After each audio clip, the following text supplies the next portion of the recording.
From a game that is probably sitting on the shelves at your local game shop, to calling out to a spirit to show herself in a mirror, today we'll be looking at my top 5 games that kids shouldn't play on Halloween.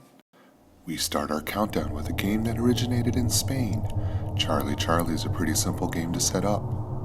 Draw 2 lines on a piece of paper, splitting it into 4 squares. Label 2 squares with the words yes and the other 2 no. Once that is done, you then balance 2 pencils and start asking yes and no questions. Comment below and tell us what games you played when you were younger. Don't forget to hit the thumbs up button if you liked the video, and hit the bell icon to get notified instantly when we post new videos. Thanks for watching, and on with the countdown. If you've ever played one-man hide and seek, or the midnight game, then Dry Bones is equally as creepy. The game is played alone with just you and a demon. The game starts off with turning off all the lights in the house and lighting a candle, and going into a room with a mirror exactly at 12:01 a.m. Next, you stare into that mirror until you feel a presence or something or someone in the room with you. This will probably be pretty quick with your mind now racing. Once you feel that presence, you tell the entity, "I acknowledge your presence and welcome you into my house for a game of hide and seek until 3 a.m. Once you said that, go find a hiding spot quickly. If you survive until 3 a.m., the game is over and you've won. Find the biggest room in the house and announce that the game is over and the entity is no longer welcome in your home. It is said that if you win, the demon will grant you a wish, hearing him over your shoulder before he leaves.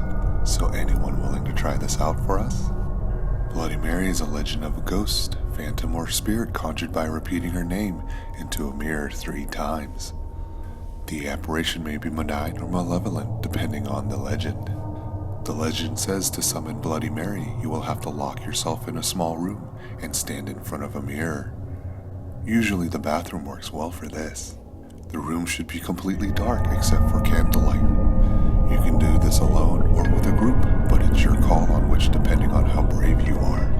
Stare into the mirror and slowly say, Bloody Mary, 3 times. Repeat this until she appears in the mirror.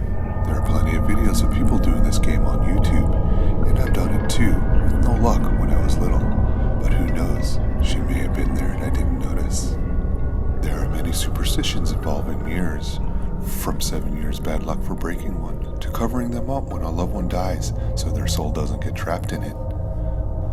The triple mirror game comes in at number 2.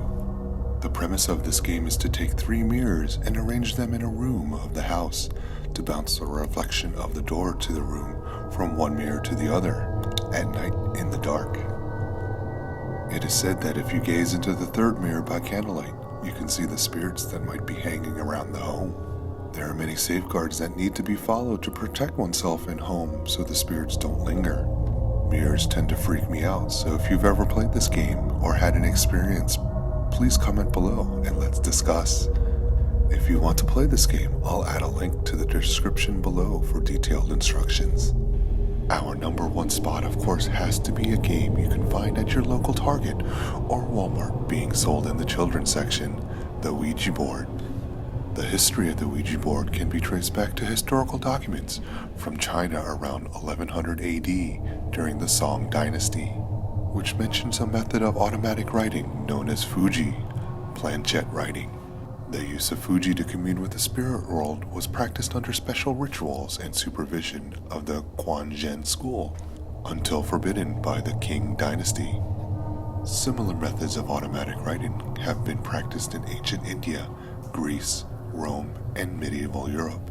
On February 10, 1891, Elijah Bond was issued the patent for the idea of a planchette and board with letters printed on it, much like the boards we see today, and thus was credited with the invention of the Ouija board. William Fuld, an employee of Elijah Bond, took over the talking board production in 1901 and named it Ouija. The term Ouija was first given by Charles Kennard, the founder of Kennard Novelty Company, which made Fuld's talking boards.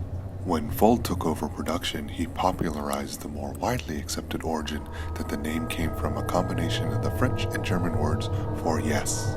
If you've ever watched a horror movie, you know why playing with one of these boards is just opening yourself up for a whole lot of creepiness and evil.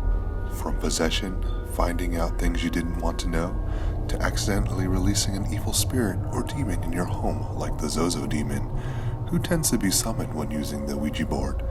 I'd steer clear from playing with this board game. So what do you believe? Comment below and tell us what games you played when you were younger. Don't forget to hit the thumbs up button if you liked the video, and hit the bell icon to get notified instantly when we post new videos. Thanks for watching.